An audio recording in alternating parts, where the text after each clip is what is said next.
Hello.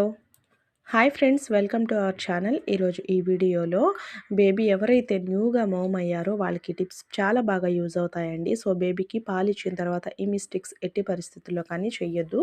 So బేబీకి పాలిచ్చిన తర్వాత వెంటనే అయితే టమ్మీ టైం అనేది ఇవ్వద్దు. టమ్మీ టైం ఇంపార్టెన్స్ అనేది చాలా చాలా ఉంది. మన ఛానల్ చూస్తే మీకు ఆ వీడియోస్ అర్థమవుతాయి. అంతేకాకుండా టమ్మీ టైం అంటే బేబీని బోర్లా పడుకోబెట్టడం, అదైతే బేబీకి పాలు ఇవ్వగానే చెయ్యొద్దు. అండ్ సెకండ్ వన్ వచ్చేసి, ఎప్పుడు బేబీకి పాలిచ్చినా, రోజులో మీరు ఎన్ని సార్లు ఇచ్చినా కానీ బేబీని జస్ట్ మనం భుజం మీద వేసుకొని, లేదంటే ఒళ్ళో వేసుకొని, బోర్లా వేసుకొని అయినా కొద్దిగా బేబీకి త్రేన్పు వచ్చిందాకా ఉంచాలి. తేన్పు వచ్చిన తర్వాత మాత్రమే పడుకోబెట్టాలి. బేబీ ఫీడింగ్ తాగుతూనే పడుకుందనుకోండి, అయినా పర్వాలేదు, భుజం మీద వేసుకొని త్రేపొచ్చేస్తుంది. పాలతో పాటు బేబీ బయట నుంచి కొంత గ్యాస్‌నైతే లోపలికి తీసుకుంటుందండి. దానివల్ల బేబీకి కడుపు నొప్పొస్తుంది. సరిగా పడుకోలేరు. సో పాలు కూడా ముక్కు నుంచి ఇలాగా నోటి నుంచి వస్తాయి. Thank you for watching.